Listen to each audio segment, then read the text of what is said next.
You've done your part. You voted, raised your voice loud and clear. But do you feel like your job is complete? With election 2020 now in the history books, there are still lingering questions and wounds. Good evening, and welcome to our monthly special edition of the Daily Drum, a collaboration between 96.3 WHUR, HUR Voices, and WHUT TV. I'm Harold Fisher. Tonight, we present United We Stand, Unifying a Divided America. How do you bring together a fractured nation and heal a country suffering from a pandemic, economic crisis, and racial and political strife? It's a tall order, even for the most seasoned leaders. And tonight, we will take a look at how to get the work done. Our guests are leaders in their own right. We will not take any calls tonight, but you can join the conversation on social media using the hashtag UnitedWHUR. We are streaming tonight's discussion on WHUR.com, Facebook Live, and on YouTube. Let's introduce our panel.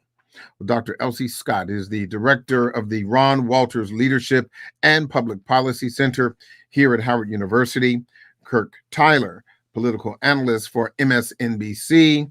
Kathleen Kennedy Townsend, former Maryland Lieutenant Governor and Maryland delegate. I want to thank you all for joining the conversation. This is such an important discussion that we're having tonight. So let me start with today's question. Now, and actually, I want to start with you, Kirk.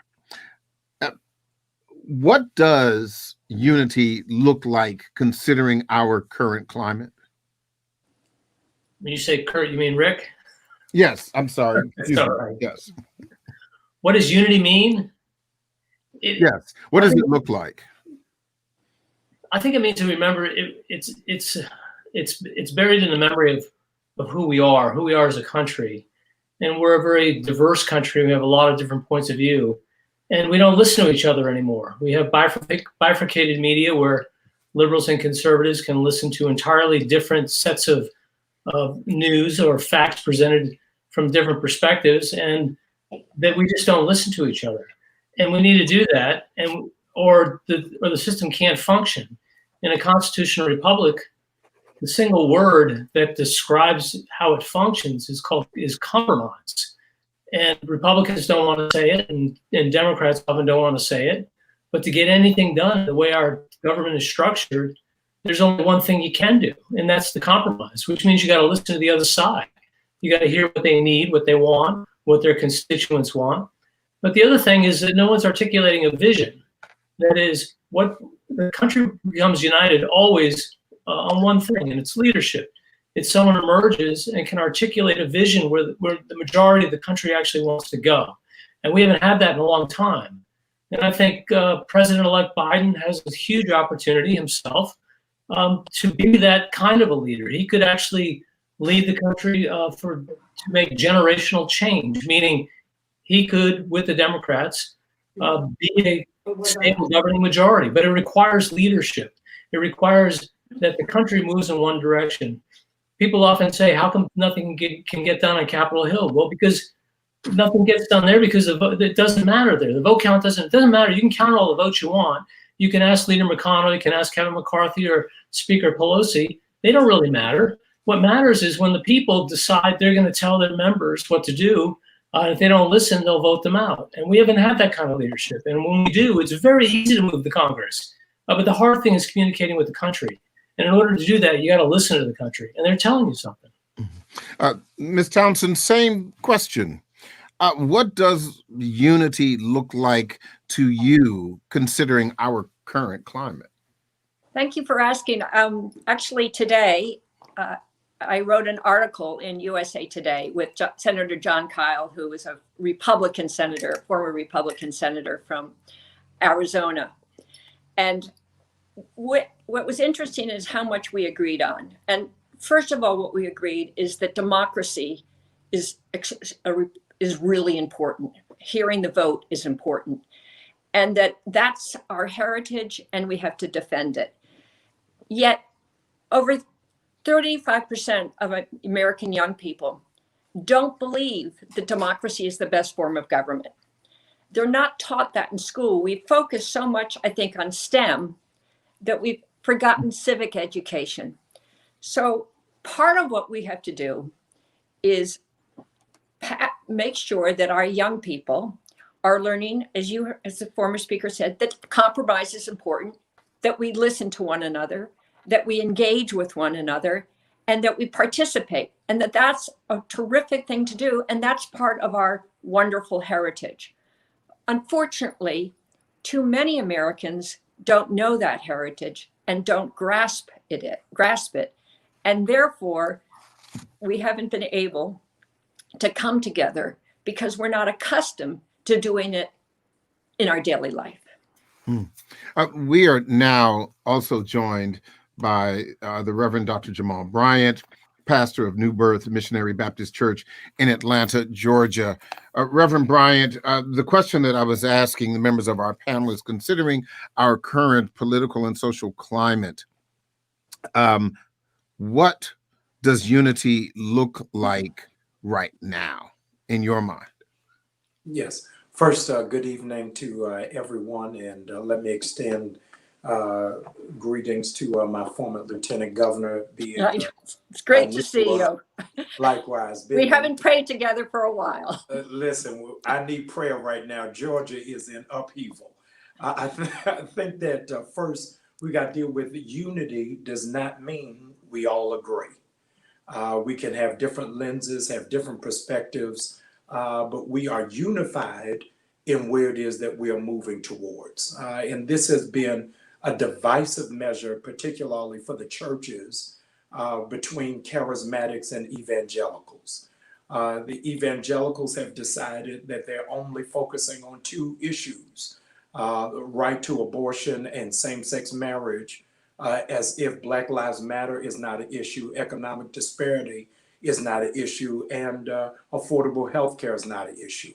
And so in dealing with unity, I think one of the things that has to happen for the nation in this hour is realizing neither party has rolled out a platform for poor people. It has been about maintaining the middle class and securing the wealthy. I think our unity has to be, if America's going to be great and have access, that in the words of Christ, that we've got to be mindful of the least of these. What we have seen in this election cycle is the great divide that all of us have been in denial about. Under Obama, we all were deluded into a post-racial society, but now the sheets have been pulled off to say that there's great divide, and we've got to get back to what Cornel West calls the original sin, which is racism in this nation, and how do we conquer it? South Africa gave us the blueprint after the fall of apartheid with the Truth and Reconciliation Committee, is that healing is not just legalistic, but it's matters of the heart that have to be discussed. And I think that America really is overdoing a conversation that we've got to deal with the effect of racism, the impact, and then how it is that we move forward. And finally, Dr. Scott, an opportunity to answer that question. What does unity look like considering our current climate? And in the capacity of at the Ron Walters Center, the name says public policy. Are there any unifying public policies right now that you could possibly point to that would bring us together? Well, I agree with the previous speakers that we are lacking for leadership in this country, and we have been for the last 4 years. And unless we can get leadership that people will agree to follow, then we are a divided country, and we know a divided country cannot stand. But as Kathleen mentioned, that students are not taught democracy. They are not taught civic education in schools anymore. So we don't even know what democracy is, many of our young people. And so I think we need to look at how do we start trying to groom that next generation where they understand, as well as we don't have an agreement on what is real and what is fake.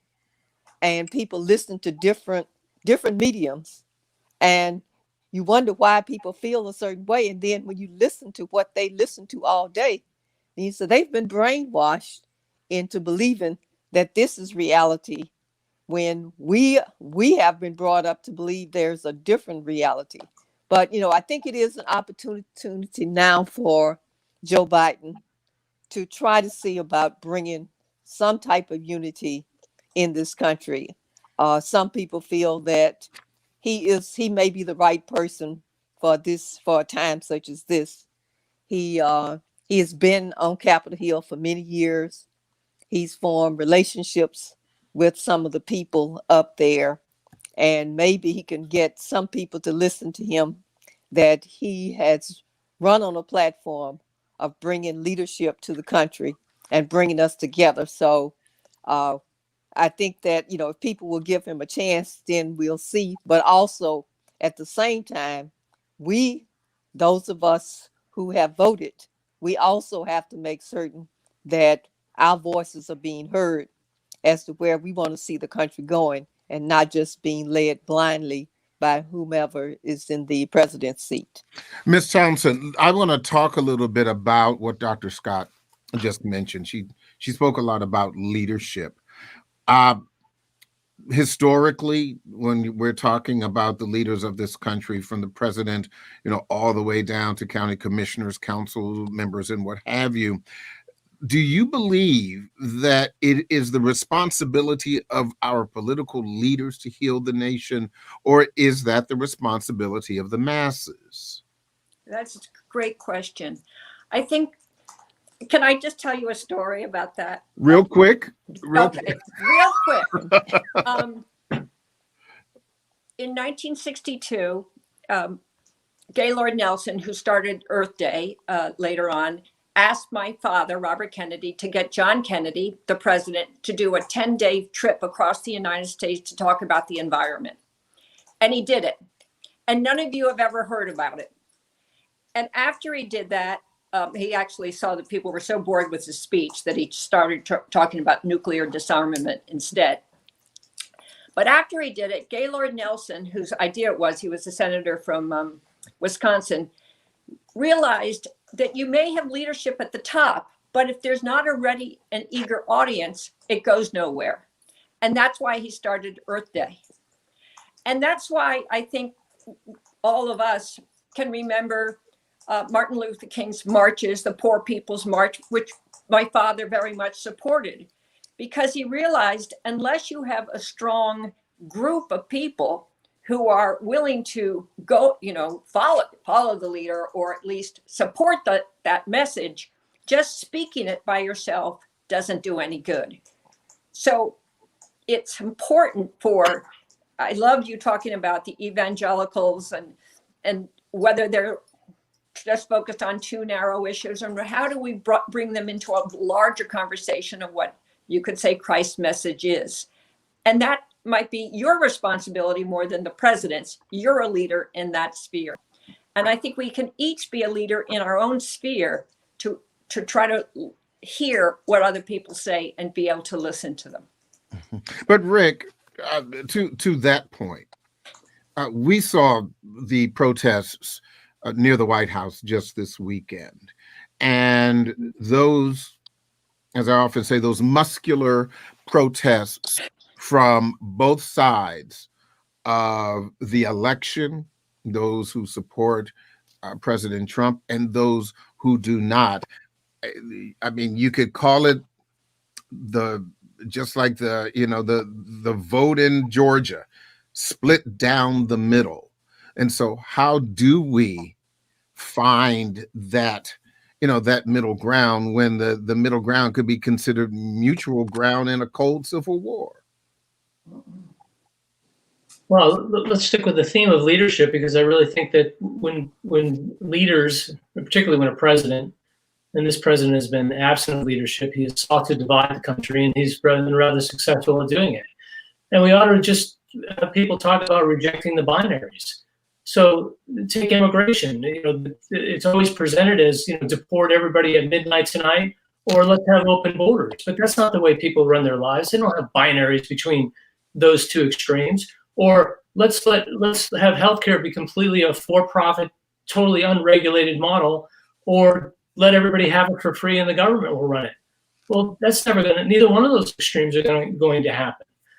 Even on COVID, we talk about COVID, that we talk in extremes. We talk about, well, we got to shut everything down, or we got to open it all up and have herd mentality. Well, neither one of those strategies are right, and they're not going to work.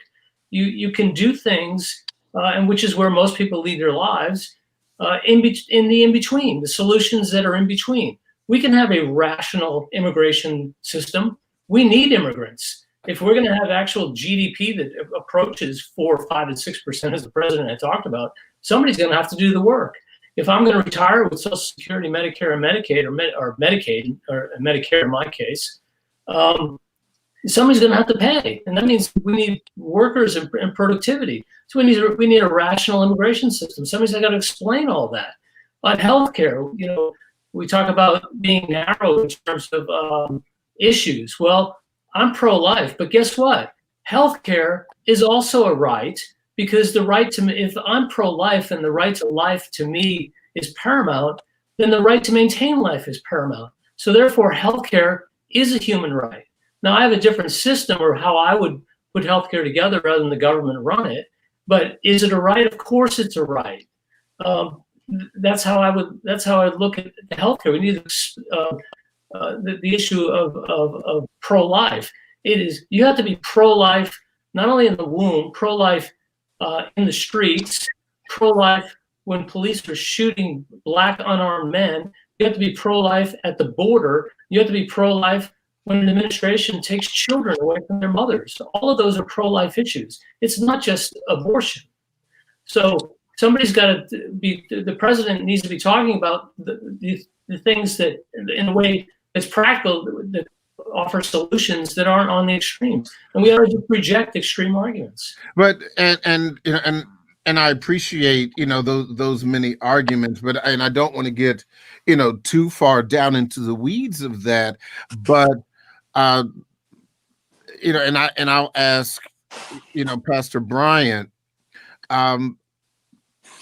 if you have someone, and we're talking about leadership, if you have half of the country not listening to the current leadership, if you have half the country that may not be pro-life, if you have half the country that won't wear a mask or doesn't believe that the coronavirus, for example, is real, what is the responsibility of the leadership? And do we have to look to the masses? I think that we've got to be mindful. Richard Niebuhr said years ago, people in power will only do what the people allow them to do. The reality is all of America was not for integration, nor was all of America for busing. And so we've got to do, in the words of Dr. King, not that which is popular, but that which is right. And up to our leadership is to model that which is right. This administration has got to model for young people how to take a loss, how to acknowledge and to concede that you don't win them all.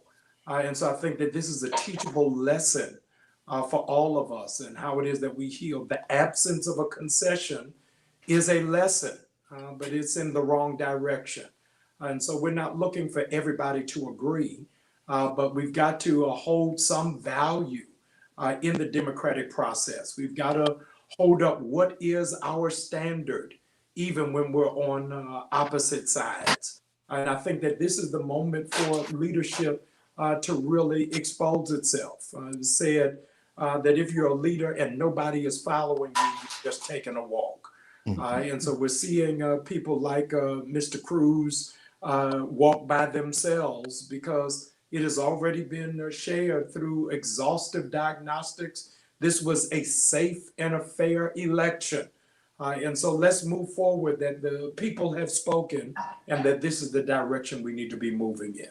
Ms. Thompson, you look like you're chomping at the bit. Go right ahead. I am, because thank you, because I think back about leadership, and I think one of the great actions of, for instance, Martin Luther King and my father, was to act, as Reverend Bryant said, and show people what was going on rather than to preach to them. They showed, so that, for instance, my father went to Mississippi and brought the press with him so he could see that people lived with no cash, that they lived in terrible situations. And it helped to open the hearts of many Americans, not all, but many Americans, to what was going on. And part of what I think the best thing to understand is that we don't often convince people that their argument, their views are wrong by talking to them, but by showing them and opening their hearts. So I think the best way, that you asked how you would unite people today, obviously I believe in civic education, but I also believe in a leadership that helps us walk into the cities and show what it's like to be African American and to be afraid of the police, and also to need the police because you are also there can be danger. So that you're showing people, not just telling them. So here's the thing about that. We have seen during the past, not 4 years, we could argue the past 12 years, and President Obama said this on 60 Minutes on Sunday. He used a word I had never heard before, or a phrase. He talked about truth decay. And and I would argue, Dr. Scott, for example, that short of watching the killing of George Floyd on your television, where everybody says it was just horrible, but now when you talk about some of the other things that are going on, in the country, whether you're talking about healthcare or pro-life, or you can say things are black and white, and someone looks at the black and white picture and says that's purple.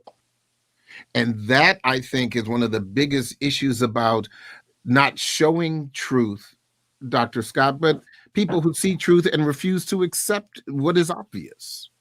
That's awesome. Well, if the problem is now what we see as obvious is not obvious to some people. And that's the sad thing about where we are in the United States at this time, is that what is right and what is wrong. When you have a president who refused to condemn white supremacists as being wrong, and so in the past we've had some definitions of what is good and what is bad, what is right and what is wrong, but somehow this country that has become warped, because you've had, coming back to leadership, had leadership that define things in different ways from which we were taught. And that's the reason why you look back at who have been the leaders in times of crisis in this country. I think, in terms of my lifetime, I think back on Lyndon Baines Johnson, when he got the Civil Rights Act and the Voting Rights Act through Congress.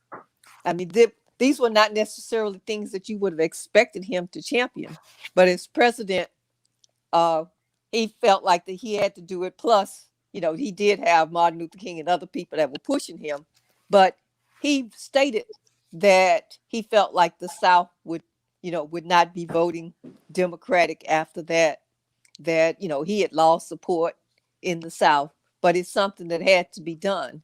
And that's one of the things you've been hearing from Joe Biden, is that, we can't govern as blue states and red states, that we have to govern, he has to govern as the president of the United States. And so if we can somehow get this in the heads of Americans again, is that we are in the same boat, and that, you don't have your boat over here that's red and I have my boat over here that's blue, and we still somehow going to end up in as one country. So it's a lot of work to be done, because the country has really been somewhat destroyed, when I look at it as a democracy in the last 4 years. And somebody's got to bring it back and get some common definitions that we can all agree on. But and look, respectfully, Dr. Scott, even when Joe Biden was a young senator, when the likes of Ted Kennedy was in the Senate, those were different times. It's not that way anymore. And I'm old enough to remember that, even as a little kid, when the Republicans turned on Richard Nixon about issues of truth and they put America first. We're not seeing that anymore. Rick, your thoughts about the new partisanship that we are seeing not only on Capitol Hill, but among the masses. Well, here's what I liken it to. It's the World Series at the bottom of the ninth. There's 2 outs. There's a runner on third. The ball is hit, but it's fumbled, and the third baseman or the third runner on third runs to home plate. The ball comes in, and nobody can see it. It's too close to call. The umpire calls him out. Okay. Now everybody looks at the jumbotron for the replay. Let's call the jumbotron truth. We'll call that truth. That's the big jumbotron. Everybody can see it's the truth. And they slow it down. And guess what? Everybody can see the truth. He's out. The umpire was right. But it doesn't matter, because for half of the stadium, that was a really terrible call because it hurt my team. And for the other half of the stadium, that was a really terrific call because it helped my team. Yeah. It doesn't matter. What matters is, does it help my team or does it hurt my team? And we have to realize that we are the team together collectively. And if we settle for alternative versions of truth, we all will lose, because you cannot sustain a free people cannot be a self-governing people if they cannot recognize the truth. Mm-hmm. Pastor Bryant, I'm going to take a break in a couple of minutes, and I know we're going to lose you, but I wanted you to have kind of a final word about trying to find a unifying something right now. Yeah, I think that the unifying something is believing in a better world and a greater country and leaving a legacy for our children. This is really a turning point and a defining moment. I don't want us to hopscotch over the reality. More people voted in this election than any other moment in American history. New York Times said that there's been a surge called a youthquake, that young people have gone to the polls in record numbers and are enthralled by the idea of civic engagement. Let's not forget, it was just this summer that even in the backdrop of COVID-19, thousands of people, Black and white, Latino, Asian, Hispanic, all took to the streets after the death of Breonna Taylor and George Floyd. And pundits and those who on the sidelines were asking, will they go vote after this? And they did. And so I think that there's a wide open possibility that we've got to walk through and explore and begin it with conversation and dialogue, and find what WHUR had years ago, a show called On Common Ground. We've got to find what is that common ground for us to be able to move forward. And hence there's a Herculean task in front of President-elect Biden to find that and to build some level of open heart surgery. I'm going to steal from this show, Truth Decay. I may preach that on Sunday, but the Truth Decay is such a nagging idea and principle that we've got to build in. And it's our job as public servants and as faith leaders to either extract the tooth or to put in a filling.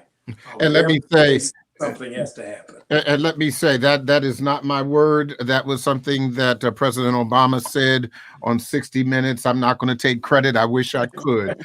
I really, really wish that I could. I want to thank you, Reverend Jamal Bryant, for participating in this discussion. We are going to take a break, and we will be back in just a moment.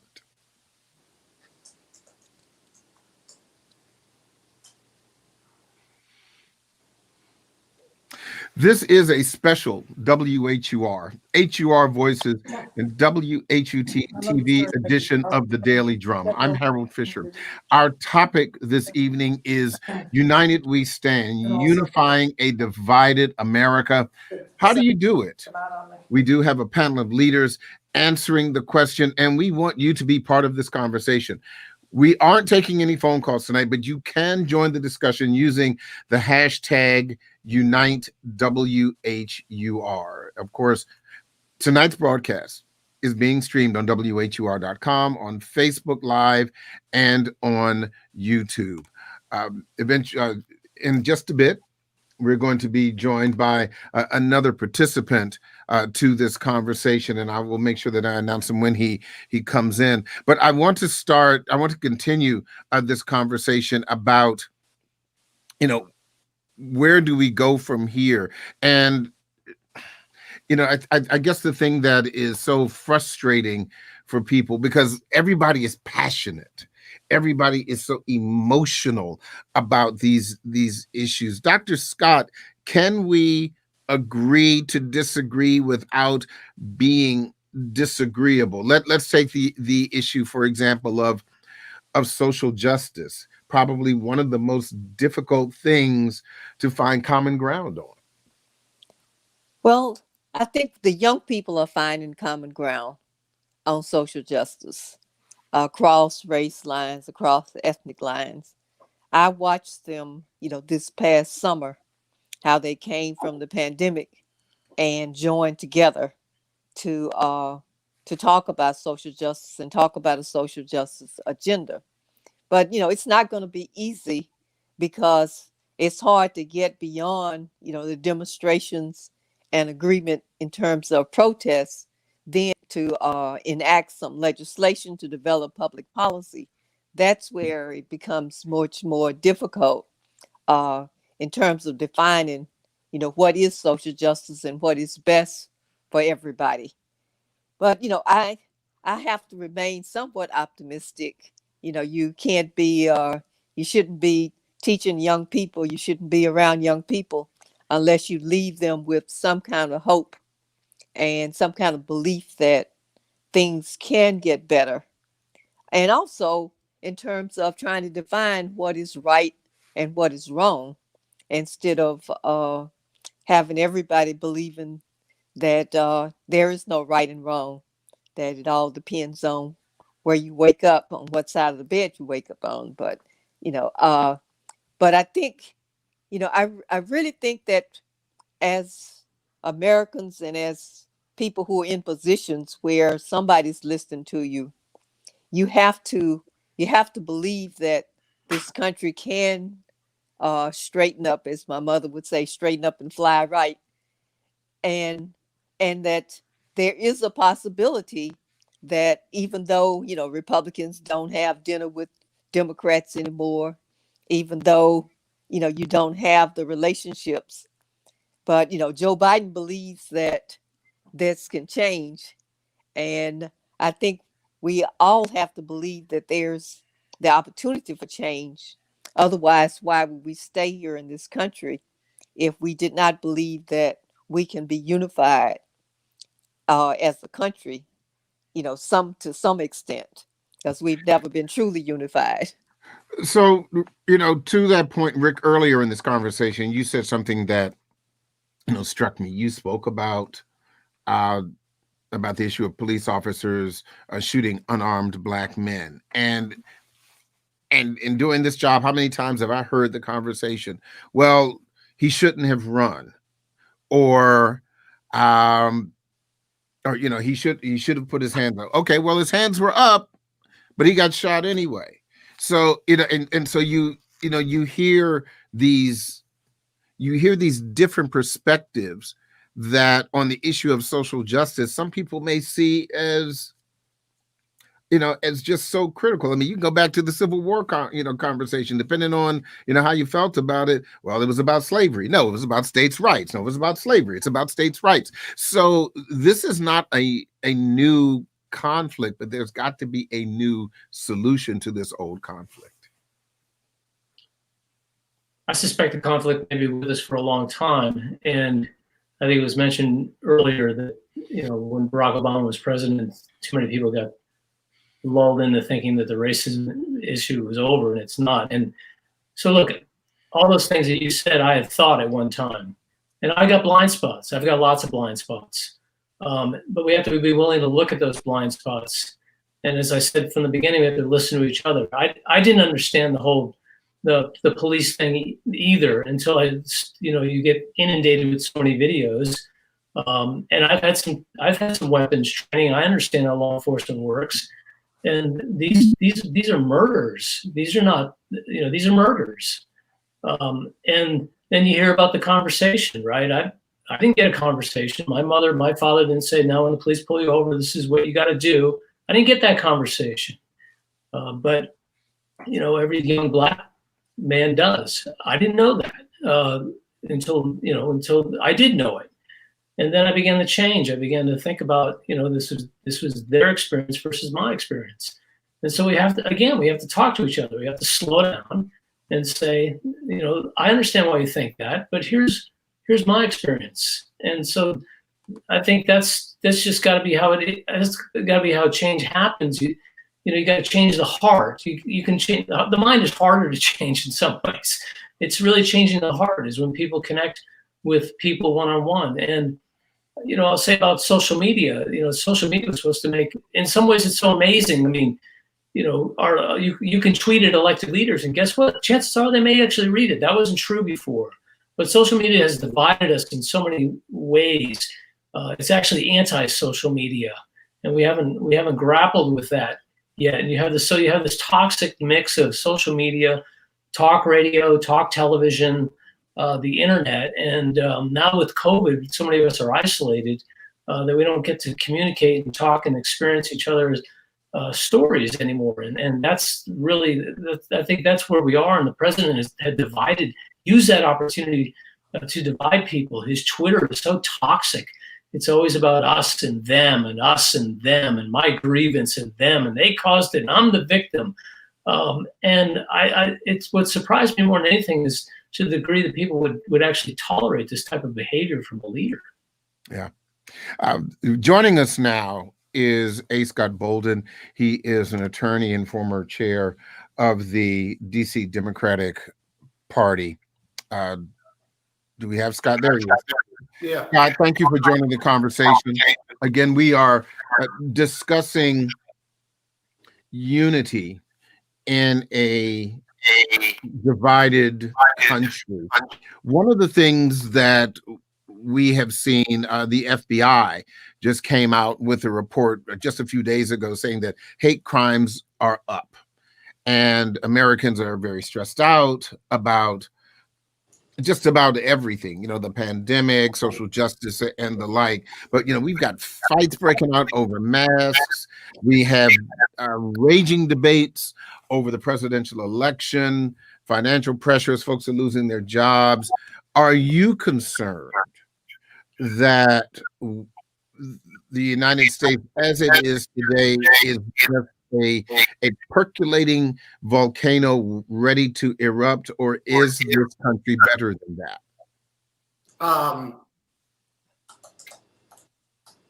Can you?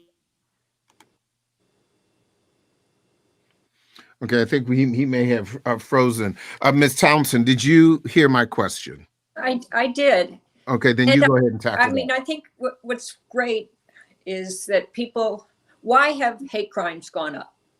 Because we've had a president that has been spouting hate.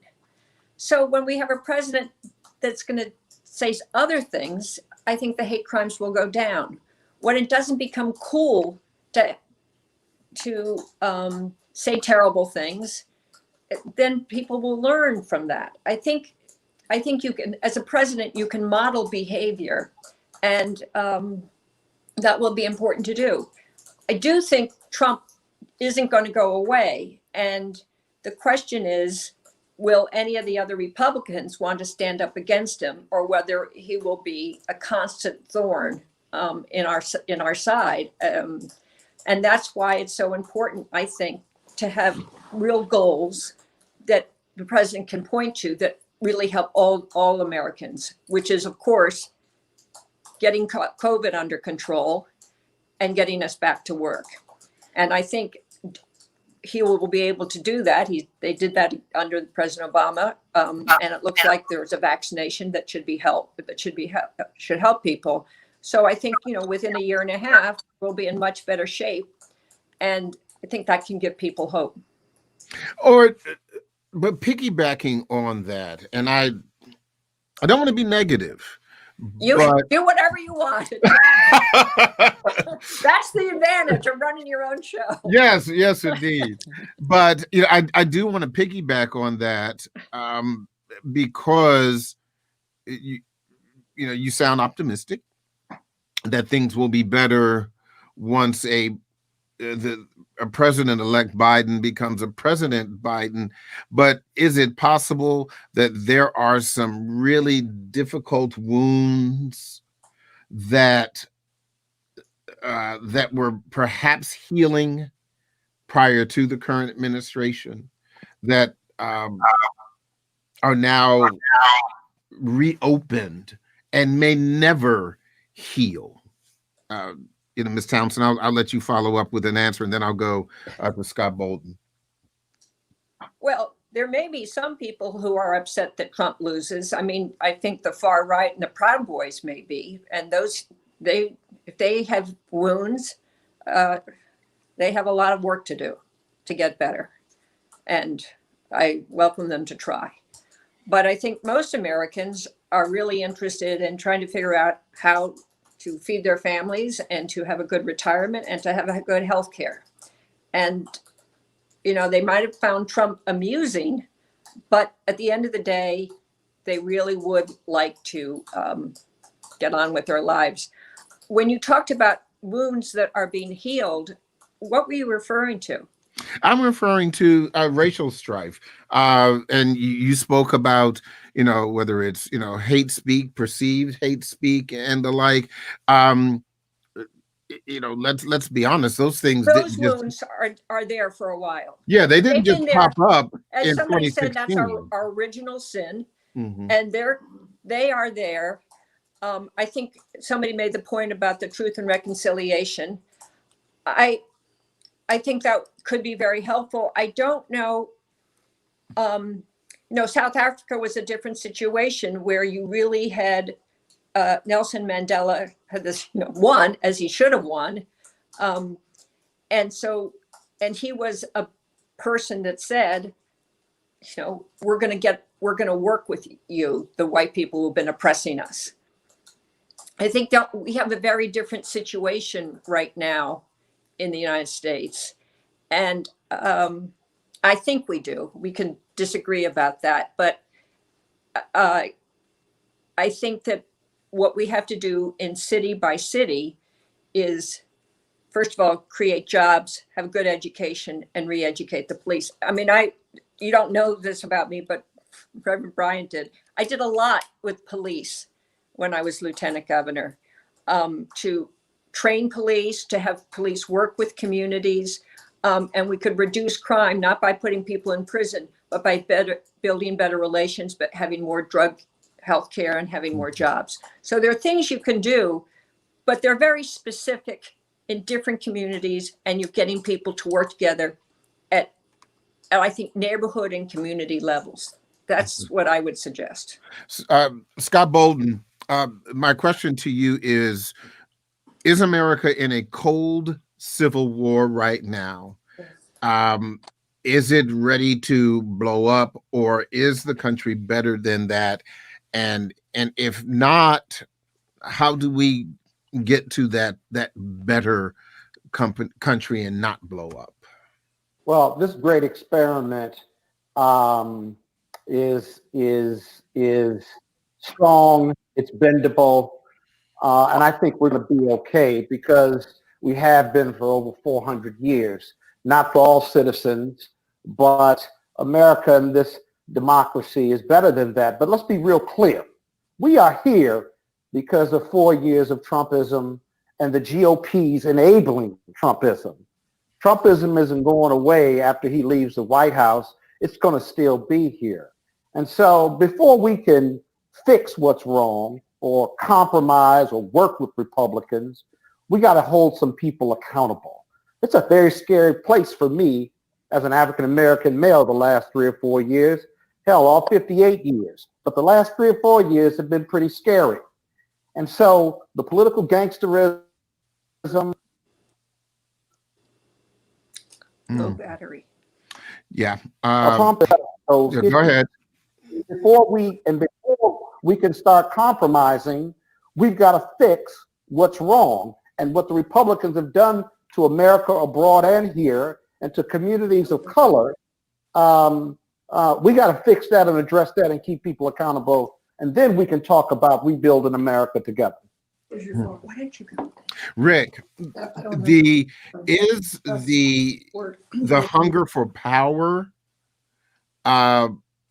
corrupting the democratic the democracy process right now? Well, power has always been corrupting, and by the way, I mean we've always been a divided country since our very beginning. There were the loyalists and the patriots. There was the North and the South. There was and it goes on and on. But again, it takes leadership to bring those two things back together. Look, this election was disturbing in some levels, in that it was mentioned, and I agree, that the GOP should have paid a price for allowing the president to degrade our institutions, and now he continues to degrade democracy and really has no relationship with the truth. That should have been called out by Republicans. It wasn't. At the same time, Biden won decisively, 306 delegates. He will have somewhere more than 5 million popular vote, more votes. He got more votes than Donald Trump. Yet the Republicans picked up seats in the House and they maintained the Senate. So somewhere along the line, the country rejected Trumpism fairly decisively, you would say, but kept the Republicans. And I'm not entirely sure why that is, but I don't think they embrace some of the ideas the Democratic Party were putting forward. So things like, and I realize that I don't know of a Democrat that ran on defund the police. I personally don't know any Democrat that ran on that. But that got into the conversation, defund the police. That is not a great message. I think Representative Clyburn was one of the ones that says you're going to get killed by sloganeering, like defund the police. And that the Trump campaign did a good job of painting, to the degree he painted Joe Biden as a socialist. That was particularly resonated with certain Latin American communities, particularly in Miami, Venezuelans and Cubans. Right. And he lost Florida, but that was not debunked, which tells me they don't know what socialism really is, or that they just don't care about the truth. So I think we're going to be in this process for quite a while. Mm-hmm. But it's interesting. That's a great comment. It's interesting because there are no homogeneous Hispanic groups, if you will. They're all very different. Biden won Arizona because of the Hispanic vote, the Latino vote, and Southern Florida Cubans who came here, their parents from Castro and escaping Castro. Certainly, that was a factor in the loss for the Democrats in Florida. And so I think you're right. I think we're gonna have to deal with that issue, and we're gonna have to lock arms and move forward together as a country and remind each other the greatness of diversity and the greatness of this experiment. But there's a lot of work to be done that needs to be corrected based on the last 3 or 4 years. Dr. Scott, what is working? Oh, that's a good question. Depends on where you are. Thank you. And who you're talking to. At this point, it's not much working in this country. We have a divided country. We have president who won't even allow a transition team to start preparing to take over the government, and you have a president who's just dropped out, where you watching people are dying every day.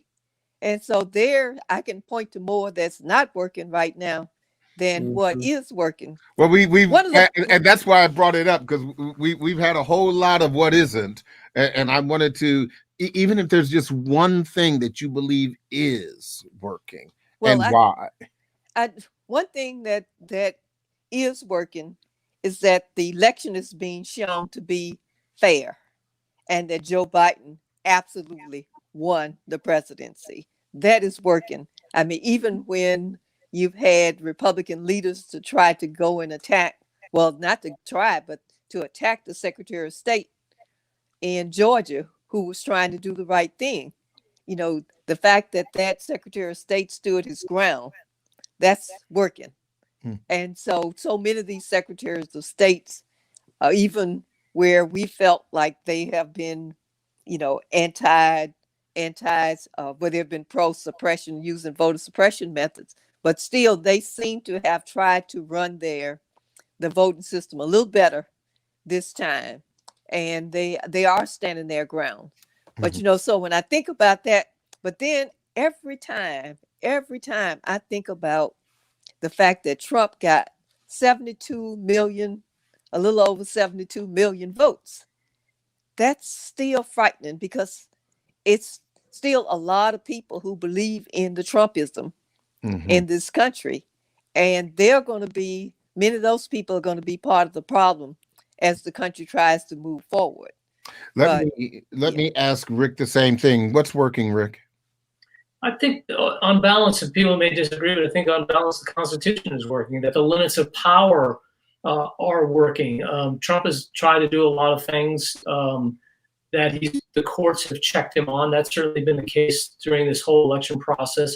They've tried absurd things that judges literally laugh him out of court. So I think that that's working. And I think as someone who loves civics and poli-sci and government, to watch this whole Trump administration be a real test on our Constitution, and I think it really did push it to the limit. But you know what? I think we've come through. I think we've come through with flying colors, and Biden will be elected January 20th. What the president says is not going to happen. He will leave the White House. He can stay for all I care. He could sleep in a Lincoln bedroom. No one will ignore him. He won't be president. You're not president by virtue of being in the White House. You're president by virtue of being elected. So he can sweep the floor. I don't care what he does. He won't be in the Oval Office. He won't be making decisions. So stop worrying about it. You're cracking Scott up. Scott, what's working? Great point. Ironically, or maybe not so ironically, the election systems in all 50 states worked. I mean, the head of cybersecurity for our federal government got fired for saying so. Whether he's cleaning house or not, if you really think about the elections, despite all the threats, despite the GOP or Trump sending poll watchers and people being allowed to have their guns in open carry states and what have you, and the anxiety of fear of a lot of voters, COVID, just one of them where you did a lot of mail-in voting and absentee voting. These are dedicated public servants. I've run several elections as a former Democratic Party chair in D.C. I've observed a lot of elections in the region. And I got to tell you, despite all the bluster, despite all the fears and anxiety, the system worked. States run these elections. These are public servants, whether they're Republican or Democrat. I'll be honest with you. I find most election leaders in states, whether they're Democrat or Republican, they want to get it right. They're not compromising the vote outcome because they're evaluated on that outcome and how well they run an election. And despite their politics, other than in Michigan yesterday, where we saw the Republicans on the committee try to not certify Detroit, that got fixed right away because of public outcry. But my point is, it did work. There was no violence. There was no massive fraud. And I think that speaks volumes to American democracy.